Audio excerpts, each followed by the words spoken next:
Bismillahirrahmanirrahim. Assalamualaikum warahmatullahi wabarakatuh.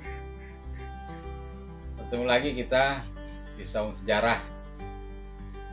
Nah, kita akan membahas fenomena kekinian, tentunya dalam perspektif sejarah. Ya. Fenomena kekiniannya apa? Banjir.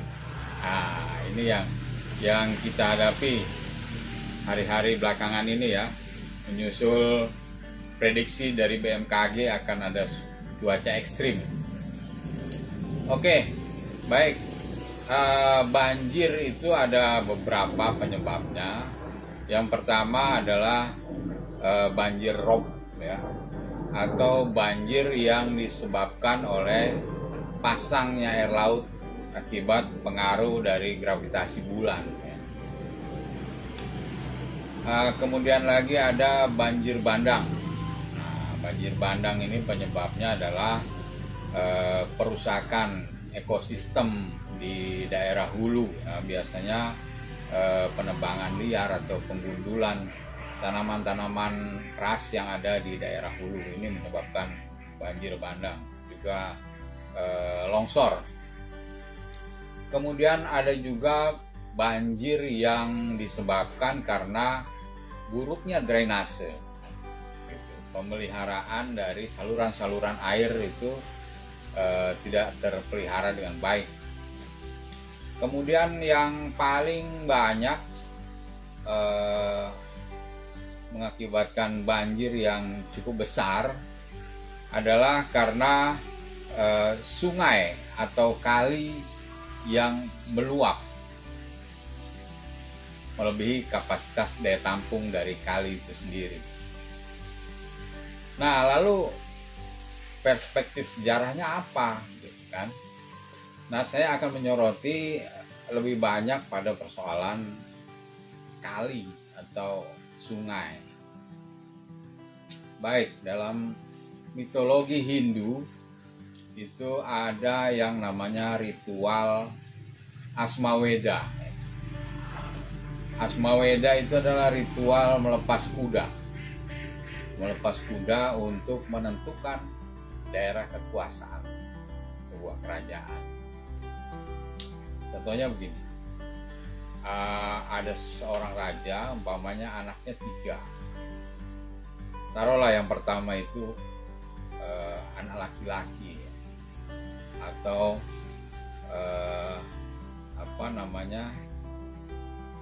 putra mahkota, ya, putra mahkota yang nanti akan menggantikan sang raja. Kemudian ada 2 lagi, ini adiknya. Taruhlah semua juga laki-laki lah, gitu, biar mudah ya. Nah, 2 orang adiknya ini kan pangeran biasa ya. Apakah pangeran ini tidak bisa atau tidak boleh menjadi raja, atau tidak boleh berkeinginan menjadi raja? Bagaimana kalau itu terjadi? Taruhlah yang kedua ini pengen jadi raja. Apakah dia harus membunuh kakaknya sekaligus membunuh bapaknya, gitu kan? Atau bagaimana? Nah, mitologi Hindu pada masa itu punya jalan keluar untuk menghadapi situasi seperti itu. Biasanya sang raja itu menyuruh anak yang ingin menjadi raja juga itu untuk keluar dari daerah kekuasaannya, mencari daerah lain yang masih kosong. Nah, tentunya raja tidak sekedar menyuruh keluar atau mengusir seperti itu begitu saja ya, tapi raja juga memberikan bekal. Bekalnya itu selain bekal logistik, tentu saja ada bekal pasukan pengawal ya. Juga selain itu raja membekali anaknya atau pangeran ini dengan kuda, sekelompok kuda. Tentunya bukan kuda biasa ya. Ini kuda keramat. Ya.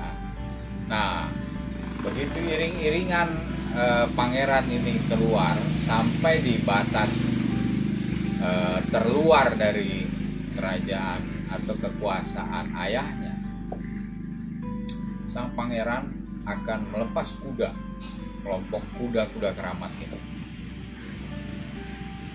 diikuti oleh beberapa pasukan. Kuda ini berjalan kemana diikuti. Nah, diberi tanda. Kalau dia mau memasuki daerah yang sudah bertuan, artinya ada penguasa lain dan penguasa itu dirasa lebih kuat dari sang pangeran ini, kuda itu secara naluriah dia menghindar daerah kekuasaan yang dikuasai oleh penguasa yang lebih kuat, ya. Jadi dia menghindar, berbelok. Terus begitu sampai nanti si kuda kembali ke titik awal waktu si pangeran melepas ini. Nah, daerah yang dikitari oleh kuda-kuda keramat tadi, itulah dianggap daerah kekuasaan baru. Maka si pangeran punya daerah kekuasaan baru. Kalaupun ada penguasa lain, pastinya itu lebih lemah. Dengan mudah akan dikalahkan oleh sang pangeran. Anggapannya begitu. Lalu, apa hubungannya dengan banjir? Oke, baik. Saya akan kembali ke kuda-kuda tadi. Ketika dia membuat daerah kekuasaan baru. Nah, begitu dia bertemu dengan kali atau sungai, kuda ini pasti menghindari air, dia tidak akan menyeberang, gitu kan. Sampai nanti ketemu kali lagi di sana, dia berbelok lagi. Begitu ada kali dia berbelok, kecuali kali kecil bisa dilompati, ya. Tapi kalau kali-kali yang besar dia akan menghindar dan berbelok. Artinya apa? Penguasa di seberang kali berlaku sama, gitu. Menganggap bahwa daerah kekuasaannya adalah sebatas daratan saja. Maka daerah perairan, ya, yang dialiri air, kalinya sendiri, itu menjadi daerah tak bertuan. Akibatnya apa?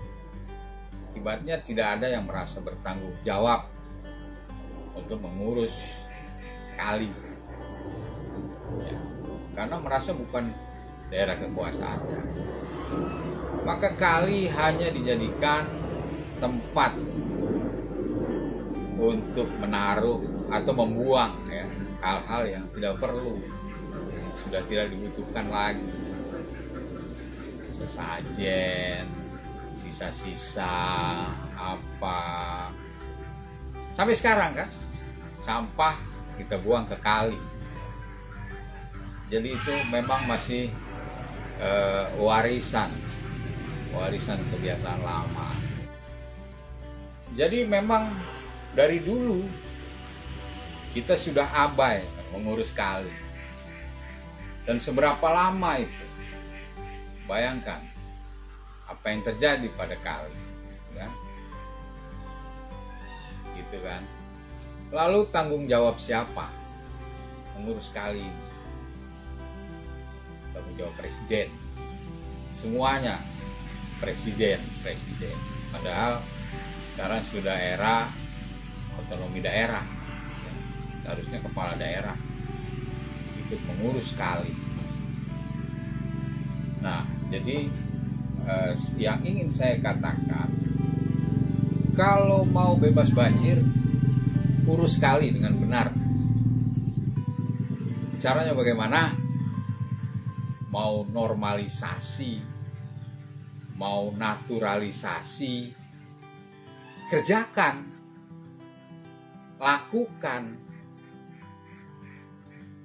bukan hanya diwacanakan. Musim hujan kali ini, alhamdulillah, ikhtiar kita mulai dari gerebek lumpur, pembersihan gorong-gorong, pembangunan sumur vertikal drainase, pengerukan sungai, pengerukan waduk, semua dikerjakan tahun lalu. Dan hari ini kita mulai menyaksikan hasilnya, di mana volume air hujan lebih terkendali. 25 tahun kami tenggelam. Kerugian kami bukan hanya 100-200 juta, mungkin lebih. Bahkan kalau dihitung itu warga luar biasa banyaknya. Alhamdulillah tahun ini merupakan hadiah yang besar bagi warga RW 04 dan RW 03.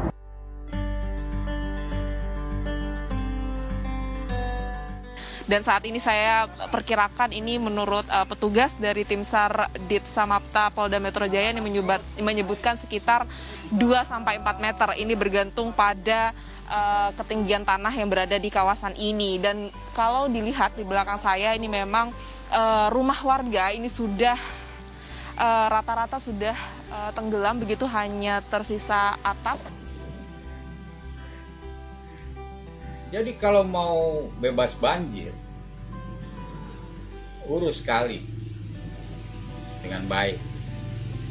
Mau naturalisasi kek, mau normalisasi kek, apapun kerjain, bukan cuma diomongin. Begitu. Nah, menghadapi banjir itu kan harusnya kita melakukan antisipasi. Bagaimana supaya ke depan kita terhindar. Bukan menghadapi banjir kita menyiapkan anggaran untuk membantu nanti yang bakal jadi korban. Kebutuhan bayi pengungsi ya, mulai dari selimut sampai tikar, sampai kebutuhan minum, air mineral, susu, bahkan kebutuhan pampers, kebutuhan bayi sudah siap. Artinya ini sebelumnya ada pembiaran biar terjadi lagi banjir gitu. Setelah itu baru bagi-bagi sembako, bagi-bagi duit. Oh begitu terus kita. Ada contoh menarik. Jawa Barat misalnya, Ridwan Kamil itu mencanangkan Citarum harum. Kan? Kali Citarum, sungai terbesar di Jawa Barat, diurus dengan baik. Apanya? Pengerukan, normalisasi, semuanya dikerjakan. Jadi masyarakat Jawa Barat, terutama yang ada di Bandung Selatan, daerah Dayakolot, kemudian juga Bale Endah, ya, yang langganan banjir, paling tidak punya harapan. Sebentar lagi banjirnya akan selesai. Warga DKI harapannya apa? 25 tahun kami tenggelam. Kerugian kami bukan hanya 100-200 juta, mungkin lebih. Bahkan kalau dihitung itu warga luar biasa banyaknya. Alhamdulillah tahun ini merupakan hadiah yang besar. Harapan warga di Pinang Melayu dan harapan warga DKI semuanya tenggelam, larut bersama air bah, miris.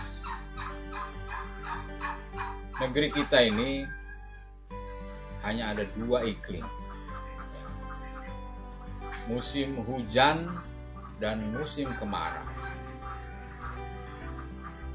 Tapi setiap kali datang musim hujan, kita kebanjiran. Setiap kali datang musim kemarau, kita kekurangan air. Sobat Historia, kita mendengar ungkapan bahwa keledai, hewan yang dianggap keras kepala, bodoh, itu saja tidak mau dia terperosok lubang yang sama 2 kali. Tapi kita kebanjiran berkali-kali. Maka pesan saya pada warga DKI atau warga daerah yang lain, kalau nanti ada pilkada, maka pilihlah keledai.